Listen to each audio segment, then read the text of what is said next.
참 예수님, 요즘 저는 눈이 많이 와가지고 눈에 많이 반한 것 같아요. 그래서 산에를 여러 차례 우리 교우들 또 어떤 분 혼자 산에 가면서 배우는 게 하나 있어요. 요즘은 낙엽이 다 떨어져서 산에 어디를 가든지 어떻게 다 보입니다. 얼마 전에 우리 교우들과 같이 갔는데 상황버섯이라는 게 있더라고요. 그래서 이제 저는 상황버섯이 저렇게 생겼다 해서 알고는 있습니다. 근데 우리 교우들하고 같이 갈 때 기도해요. 상황버섯이 나타나지 않도록. 그리고 신안도에도 여기도 산삼이 많다는 얘기 들었는데 제가 그걸 일부러 알려고 하질 않습니다. 작년에 제가 어느 산을 갔는데 깜짝 놀랐어요. 그 산 전체가 영지버섯이에요. 전 여지까지 그렇게 많은 영지버섯이 있는 걸 몰랐어요. 교우들은 이제 본당 신부가 물론 못 따게 하니까 여기 우리 다니는 등산팀에게 절대로 동물이나 식물이나 나물도 뜯지 않는 걸로 하자. 그렇게 해서 놀리기 위해서 그래요. 신부님 저 영지버섯 딸까요? 그래요. 하나만 따갈게요. 막 그래요. 그래서 그날은 우리 교우들도 하나도 안 따고 그 아름다워 정말 영지보다 아름답더라고요. 그 큰 나무에 제가 이제까지 본 것 중에서 그렇게 큰 영지버섯을 본 적이 없어요. 그래서 감격을 했어요. 아 진짜 미국이라는 게 참 너무 좋구나. 종교도 재물은 중요하죠. 구약에 있어서 재물을 축복이라고 합니다. 예수님도 물론 부자에 대해서 얘기했지만 나누지 않는 것에 말씀하셨지 재물 자체가 나쁘다는 건 아니에요. 사람이 재물이라는 욕심에 빠지면 재물욕에 빠지면 그때 문제가 생기기 때문에 그 말씀을 드리는 거지 결코 재물 자체가 나쁜 건 아니에요. 이스라엘 사람들이 우리에게 주는 교훈은 뭐냐면 호렙산에서 모세를 통해서 하느님이 십계를 주셨는데 오늘 탈출기 20장에서 그 나오잖아요. 그래서 하나님은 십계명을 주십니다. 그 바탕이 뭐죠? 고대 근동에 있어서 특히 농경사회를 이루고 있는 그런 시대를 보면 신들이 여러 신들이에요. 우리 다 신이라 그러잖아요. 그런 신들을 두고선 호렙산에서 맺으신 게 뭐예요? 나는 질투하는 신이다. 질투라는 게 뭐예요? 부부간의 질투라는 거 뭐예요? 부부가 예를 들어서 부인이 다른 남자를 좋아한다. 그럼 남편이 질투하게 돼 있어요. 질투를 안 하면 문제예요. 당신 나는 굉장히 마음이 넓은 남자니까 당신 7가지는 내가 남자들 만나게 해줄게. 그럼 그 남자가 진짜 남편일까요? 또 부인이 남편이 내가 첫사랑 만났는데 너무너무 아름답다. 그래 여보 내가 한 달간만 시간 줄 테니까 첫사랑 실컷 사랑해. 그게 진짜 그게 사랑이겠어요? 부부간에 갖는 것이 뭐냐면 질투 관계를 만나는 거예요. 오직 남편은 부인으로, 부인은 남편과의 관계를 갖는 거예요. 그 외에 다른 멋있는 탤런트 같은 여자도 남편도 안 돼요. 여러분 아시죠? 뻔한 소리를 하느냐? 하느님도 마찬가지예요. 하느님도 여러 신들이 있는데 그 중에서 하느님 이 우주를 창조하시고 또 당신의 아들을 구세주로 보내주신 유일하신 하느님만을 믿으라고 해요. 그래서 오늘 그러시잖아요. 당신만 사랑해. 나는 질투하는 신이다. 질투라는 것은 둘을 인정 안 한다는 얘기입니다. 오직 하나. 그래서 우리가 하느님이 신이 여러 가지 있는데 그 중에서 우리가 가난한 마음으로 한 신을 사랑해야 된다는 그 법칙을 우리는 또 다른 마음으로는 가난한 마음, 하나의 마음으로 우리가 받아들여야 된다. 그래서 하나님과의 관계에 대한 이야기, 인간에 대한 관계 이야기를 해서 하나님은 10가지 말씀을 전해줬다. 그래서 우리는 보통 십계명이라고 하죠. 오늘 탈출기에서 모세를 통해서 그렇게 하나님은 말씀하셨어요. 이스라엘 사람들은 하느님과의 맺은 그 계약을 그래서 오직 우리에게는 유일하신 하느님, 하느님께서 그 많은 백성들 중에서 선택한 이스라엘 백성, 선민 사상이라 하죠. 그래서 그들은 사막에서 하느님과 계약을 맺고 호렙산에서 40년을 살았죠. 그래서 그들은 정착을 여기저기서 했어야 돼요. 사막에 뭐 먹을 게 뭐가 있고 가꿀 게 뭐가 있겠어요. 그래도 그들은 양들을 기르고 그 천박한 땅에서, 사막에서 때로는 행렬을 통해서 11지파가 에워싸고 레위 지파가 하느님의 궤를 둘러서서 이동을 합니다. 그래서 우리가 보통 학자들은 그걸 가지고 유랑의 하느님이라 그래요. 왜? 한 곳에 정착하지 못하시고 바로 이스라엘 사람들이 끌어다니는 대로, 움직이는 대로 이동하신다. 유랑의 하느님, 떠돌이 하느님 이렇게 합니다. 그러다가 그들이 여호수아를 중심으로 해서 가나안에 정착을 해서 그들이 세운 것이 가장 먼저 세운 게 뭐예요? 하느님의 사랑, 하느님의 믿음을, 바로 하느님의 집을 지은 거죠. 다윗이 지으려 하다가 다 못 짓고 그냥 말에만 해놓고는 그의 아들 솔로몬이 성전을 지었죠. 이스라엘 사람들이 그 여러 가지 역사적으로 정말 억압받고 고통받고 하고 또 성전이 허물어지고 재건하고 하면서도 그들이 일편단심 변하지 않는 것이 있다면 하느님에 대한 성전입니다. 하느님이 바로 성전을 통해서 현존하시는 것을 이스라엘 사람들은 그것을 굉장히 큰 자부심, 그래서 유배를 떠났을 때 그들이 두고 온 하느님의 집을 그리워하면서 시온의 언덕에 있는 하느님을 그리워하잖아요. 이스라엘 사람들은 뿔뿔이 헤어졌어도 예루살렘에 있는 시온 언덕에 세워진 하느님을 잊지 않고 있었어요. 예수님 시대에 와서 이제 그것이 여러 가지 폐허되고 다시 재건했던 성전을 다시 헤로데가 도와줘서 성전을 재건하는 거죠. 이스라엘 사람들은 바로 그들이 그곳에서 제사를 바치고 하느님께 예배를 드리고 또 하느님께 경배 그런 예식을 합니다. 오늘 예수님께서 이제 파스카 축제를 지내시기 위해서 예루살렘 올라오시죠. 다른 유대인들과 같이 올라와서 보니까 어떤 일이 벌어져요? 처음에야 그렇게 하지 않았겠죠.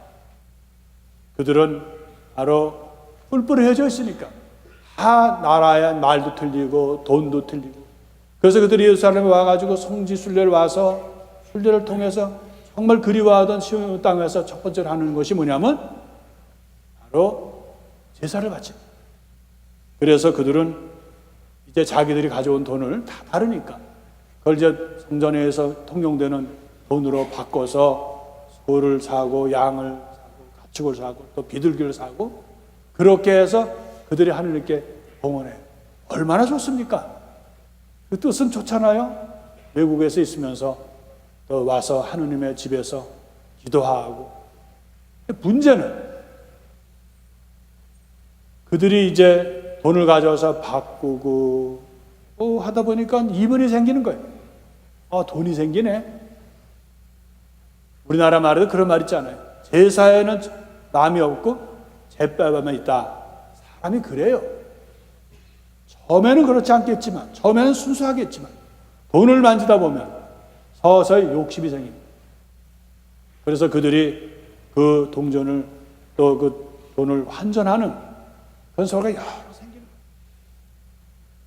거예요. 거기서 성전이고 거룩해야 되는데 거기서 그거를 팔고 사고 소를 고르고 또 소를 또 하느님께 봉헌하고 하는 그런 과정을 보고 예수님께서는 이래서는 안 된다.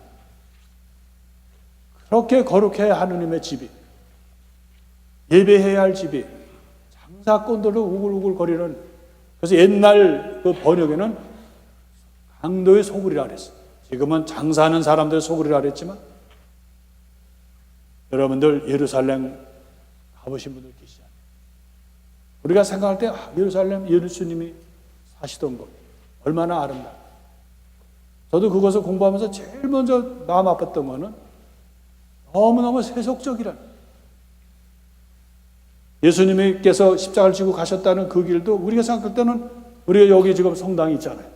얼마나 아름답습니까? 예루살렘 성전은 십자가가 이렇지가 않아요. 어떤 때는 상점 사이에 있고 이게 십자가 길인가 할 정도로 그건 한 구태 이렇게 있고 해서 상가를 지나야 되고 사람들은 관심이 없어요. 전부들 장사하기 바빠. 순례객들을 상대로 해서 어떻게 하면 물건을 많이 파느냐가 중요해요. 옛날이나 지금이나 다를 바가 없습니다. 헬레나 성녀께서 자기 아들 콘스탄티누스 나중에 황제가 되었지만 그 아들의 힘으로 해서 그 교회가 큰 예수님이 돌아가신데 또 예수님께서 부활하신 곳을 합해서 무덤 성당이라는 걸 크게 줬습니다. 거기로 가는 길에도 보면 십자가 길을 글로 지나가는데 골고타를 향하는데 물론 그쪽까지 다 가지 않지만 그런데 거기에 장사하는 사람들이 많습니다. 여러분은 바티칸, 베드로 대성전 얼마나 우리가 설렙니까? 제가 로마 가서 또 실망했던 거는 베드로 대성전 자체는 아름다운데 그 주위에 하는 상점이 있습니다. 그들은 그런 거 중요하지다. 교회에 돈만 벌면 돼요. 그 돈 버는 사람들, 장사 속의 사람들, 아우성거리는 거. 오늘 예수님께서 예루살렘 성전에서 실망하시고 채찍을 들어서 비둘기 파는 사람들에게 막 그걸 호통을 치시고 그 환전상을 뒤로 업고 했던 그 심정을 이해합니다. 사람들은 변하면 순수하죠. 그러나 재물이라는 거, 변물생심이라는 거, 재물을 만지다 보면 사람이 욕심이 생기고 나도 모르게 그 안으로 들어갑니다. 우스갯소리로 제가 등산하면서 상황버섯, 영지버섯, 산삼 얘기를 했지만 사람들은 처음에 등산할 때 그 순수한 거 얼마나 좋아요. 근데 그런 데 한번 빠지면 사람들이 다른 거 안 보인답니다. 어디에 산삼이 있나? 어디에 황지버섯이 있나? 어디에 상황버섯이 있나? 그것만 생각한다는 거예요. 사람은 이렇게 약합니다. 재물은 좋습니다만 재물에 욕심을 갖고 거기에 빠지다 보면 나도 모르게 내 순수한 마음, 내 순수한 신앙, 하느님만을 위하는 그런 것은 어디로 가고 그 안에 가득히 욕심만 찬다. 우리 여러분들 여기 와서 사시면서 처음부터 우리가 아름다운 생활, 이민의 그런 아메리칸 드림을 안고 우리가 살고 있어요. 그런데 이런 아름다움, 순수함이 내가 돈을 벌고 또 돈을 벌다 보면 모든 게 돈으로 보인다는 거예요. 심지어는 신앙까지도. 우리가 신앙을 돈으로 따지기 시작하면 너무 세속화가 됩니다.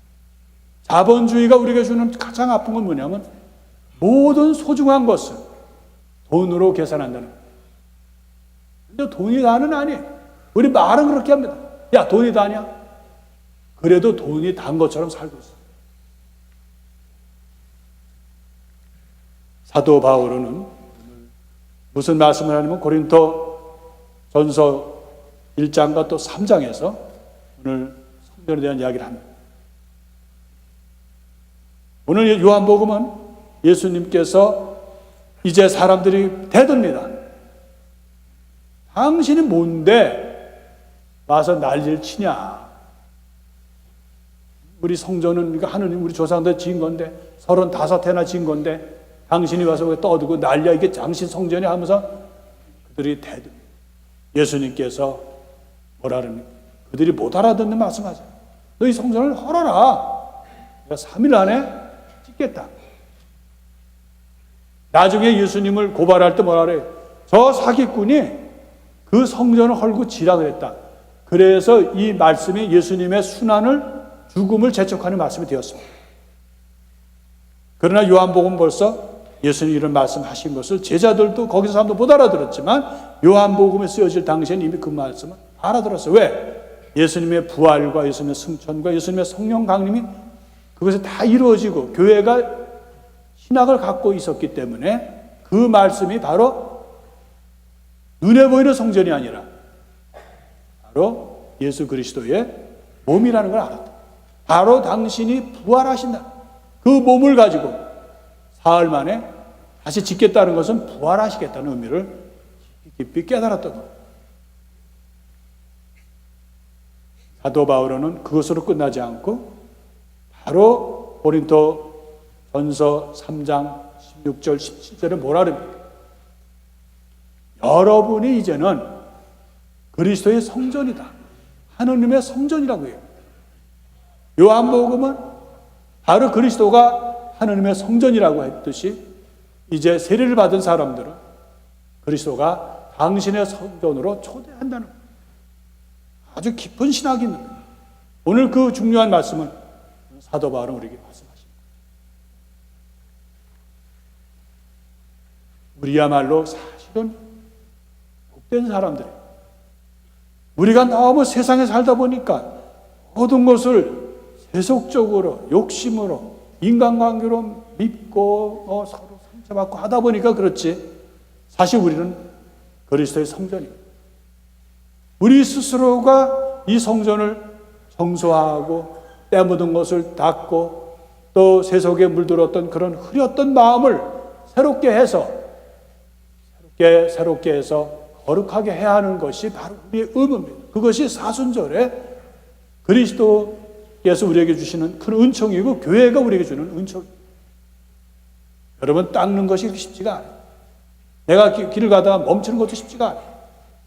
사순절에는 인간적으로 중요한 것 내려놓고 이제 내가 정말 내 자리가 어디에 있는가?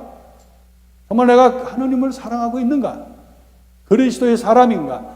그리스도의 거룩한 성전인가를 우리가 생각해 봐야 할 때입니다. 우리 그리스도는 사랑이십니다. 하느님은 사랑이십니다.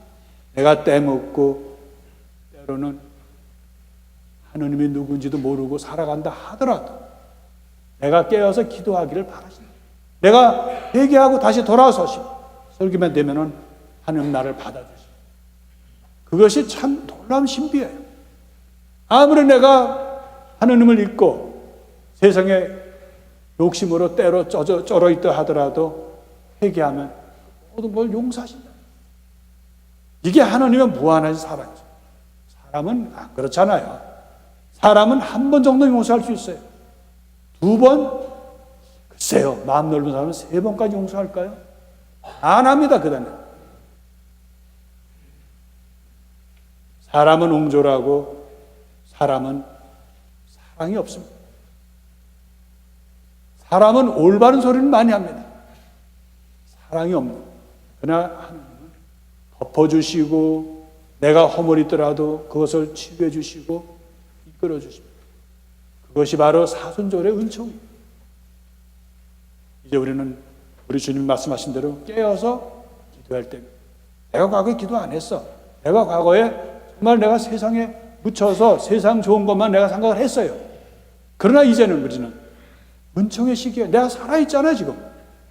내가 회개할 수 있잖아요. 내가 나를 둘러볼 수 있잖아요. 이 시기가 항상 있을까요? 이제 하나님께로 돌아와야 됩니다. 그리스도의 사랑에 우리가 대답하고 그러한 마음으로 우리 그리스도와 함께 죽고 그리스도와 함께 부활하는 그런 사도 바울의 말씀을 우리가 받아들여요.